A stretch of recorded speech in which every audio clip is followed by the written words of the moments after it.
Halo teman-teman semuanya, Assalamualaikum warahmatullahi wabarakatuh. Berjumpa kembali dengan saya, Ena Nur Rahim. Pada video kali ini, saya akan melanjutkan pada video saya sebelumnya tentang bagaimana atau langkah lanjutan kita di dalam mengembangkan usaha Mom and Baby Spa.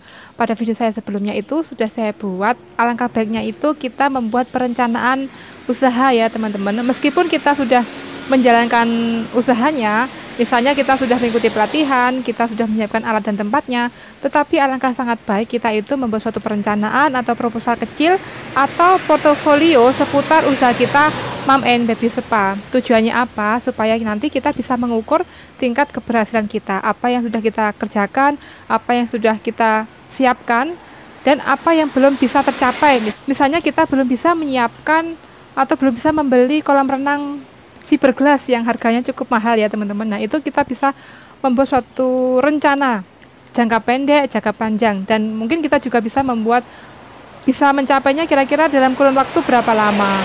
Nah, selanjutnya saya akan menambahkan dalam membuat perencanaan itu atau membuat portofolio itu, alangkah baiknya kita buat rencana atau rancangan bagaimana kita mengurus perizinannya. Nah, misalnya jika teman-teman belum bisa mengikuti UKOM, uji kompetensi terapis, maka teman-teman itu bisa membuat rencana ke depannya. Oh, saya ingin nantinya bisa mendapatkan STPT, bisa mengajukan STPT. Setelah mengajukan STPT, saya nanti bisa mengembangkan usaha saya dari misalnya membuat atau di OSS kita mengajukan perizinannya yang pertama tukang pijat ataukah rumah pijat. Nantinya ke depannya saya ingin mengembangkan usaha saya menjadi spa. Jadi kita bisa menambahkan kode KBLI di OSS RBA. Karena apa? Kalau kita menjalankan usaha spa atau memilih KBLI spa itu, maka kita harus bisa menyiapkan tempatnya, alatnya sesuai dengan peraturan perundangan yang tertera pada Peraturan Menteri Pariwisata dan Ekonomi Kreatif Nomor 4 Tahun 2021 di halaman 599. Jadi untuk teman-teman yang perizinannya sekarang misalnya masih memilih kode KBLI tukang pijat ataukah rumah pijat, teman-teman bisa membuat perencanaan yang masa yang mendatang. Saya ingin mengikuti UKOM. Nah, teman-teman bisa mencari informasi uji kompetensi terapis ini di Dinas Kesehatan tempat teman-teman menjalankan usaha. Nanti silakan aja menuju ke bagian pengobat tradisional. Silakan bertanya persyaratannya untuk mendirikan spa bayi itu apa saja. Kemudian silakan bertanya untuk asosiasi spa itu apa dan di mana tempatnya. Bagaimana teman-teman bisa mengikuti UKOM terapis. Nah, kemudian silakan teman-teman bertanya pula untuk persyaratan mengajukan STPT itu apa saja. Kalau di Jawa Timur untuk asosiasi spanya itu namanya ASTI ya teman-teman. Tetapi kalau di provinsi yang lain saya itu belum tahu. Itu yang pertama. Nah, yang kedua, teman-teman harus mulai merencanakan untuk menjalin kerjasama atau MOU dengan tenaga kesehatan maupun fasilitas kesehatan di sekitar tempat teman-teman menjalankan usaha Mom and Baby Spa. Kenapa demikian? Karena ini nanti berhubungan dengan perizinan kita. Suatu misal, jika teman-teman ingin mengajukan STPT, itu salah satu persyaratannya teman-teman harus mendapatkan rekomendasi dari puskesmas tempat di mana teman-teman menjalankan usaha Mom and Baby Spa. Nah, jadi mungkin jauh-jauh hari sambil menunggu ada kegiatan atau ada jadwal UKOM terapis, teman-teman bisa mulai mengajukan kerjasama di puskesmas. Jadi kita mengajukan surat permohonan tertulis kepada Bapak Ibu Kepala Puskesmas setempat. Dan apa saja yang perlu kita siapkan? Yang pertama, surat permohonan bisa ditulis tangan atau ditulis ketik. Di Google itu banyak sekali. Kemudian kita lampirkan ijazah terakhir kita, baik itu bidan maupun perawat. Kemudian kita lampirkan STR kita jika ada dan jika masih aktif. Yang kemudian kita lampirkan fotokopi sertifikat pendukung layanan usaha kita Mom and Baby Spa. Kemudian kita lampirkan pas foto.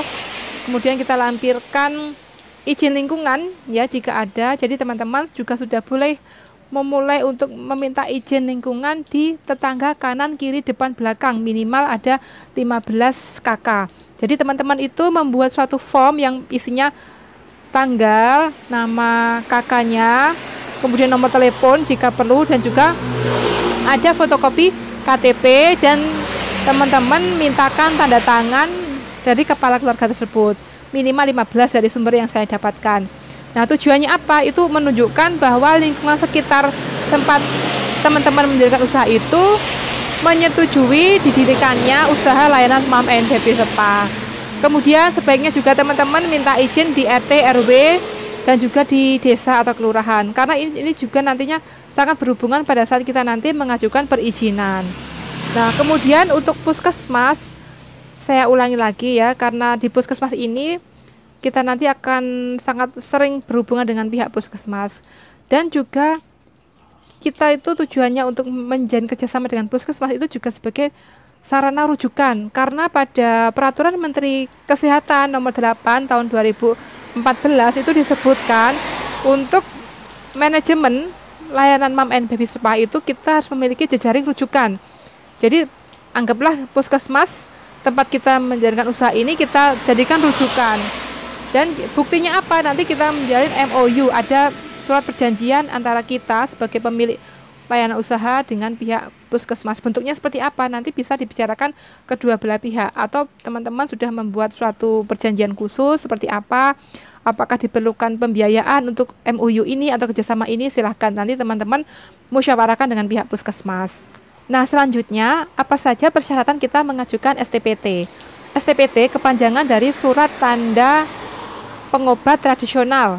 Nah, ini berdasarkan Peraturan Menteri Kesehatan Nomor 4 Tahun 2014 disebutkan bahwa untuk mengajukan STPT itu kita harus melampirkan yang pertama biodata terapis, kemudian fotokopi KTP, kemudian adanya rekomendasi dari Asosiasi SPA yang berbadan hukum berdasarkan Kualifikasi Kerja Nasional Indonesia atau KKNI, kemudian fotokopi sertifikat atau ijazah kompetensi terapis yang diterbitkan oleh Lembaga Sertifikasi Kompetensi atau LSK atau Lembaga Sertifikasi Profesi LSP.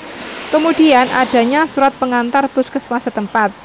Kemudian ada pas foto ukuran 4x6 sebanyak 2 lembar. Kemudian ada izin teknis dari tempat bekerja atau rencana tempat kita bekerja. Jadi dari persyaratan pengajuan STPT ini di atas terdapat surat pengantar puskesmas ya teman-teman ya. Selanjutnya, setelah kita melakukan atau menjalin hubungan kerjasama dengan pihak puskesmas, alangkah baiknya juga kita itu menjalin kerjasama dan MOU kepada tenaga kesehatan, baik itu bidan, perawat yang ada di sekitar tempat kita menjalankan usaha. Kenapa demikian? Karena kita itu sama-sama tenaga kesehatan yang menjalankan usaha di bidang kesehatan. Alangkah baiknya kita itu menjalin hubungan yang baik. Karena kita itu mandiri, misalnya untuk teman-teman yang mandiri mendirikan suatu usaha mom and baby spa. Suatu ketika kita mendapatkan pasien, misalnya bayi dengan gizi buruk atau gizi kurang, berat badannya tidak naik. Nah, kita memberikan layanan spa bayi, tetapi kita juga harus mengetahui bagaimana tindak lanjutnya.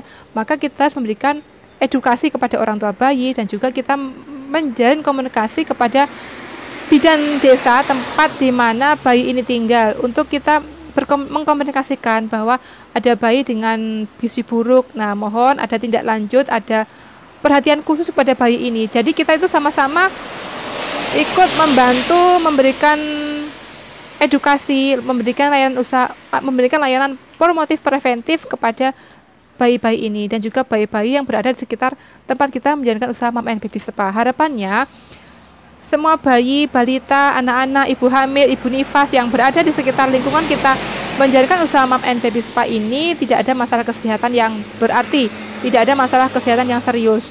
Jadi sedikit kita itu bisa membantu pemerintah di dalam meningkatkan perkembangan pertumbuhan bayi balita dan juga kesehatan ibu hamil, ibu nifas yang ada di sekitar kita. Jadi alangkah baiknya kita itu bersatu dengan tenaga kesehatan yang lain. Jadi tidak ada gesekan ya. Jadi kita sama-sama ingin menyehatkan masyarakat yang ada di sekitar kita. Karena kenapa saya menyampaikan demikian? Karena saya itu ada sedikit informasi ya. Jadi kita tuh sharing ya bahwa terkadang ada satu bidan yang menjadikan usaha mom and baby spa dan di tempat lain juga ada yang menjadikan usaha baby spa. Akhirnya tidak ada timbul rasa tidak harmonisasi antara kedua bidan ini. Nah, itu terjadi ya. Jadi alangkah baiknya kita itu sama-sama menjalankan usaha ini bertujuan untuk apa? Untuk menyehatkan masyarakat kecil di sekitar lingkungan tempat kita. Nah, Dan yang saya sampaikan ini adalah pendapat pribadi saya ya teman-teman ya. Tadi di depan sudah saya sampaikan bahwa keberhasilan usaha kita Mom and Baby Spa itu semuanya Allah yang menentukan, Allah Subhanahu yang menentukan. Jadi kita itu berusaha dan ikhtiar. Insya Allah jika Allah menghendaki maka kita bisa mengembangkan usaha ini. Jadi tetap kita harus selalu berdoa, memanjatkan doa kepada Allah Subhanahu wa Ta'ala supaya kita itu bisa mengembangkan usaha kita.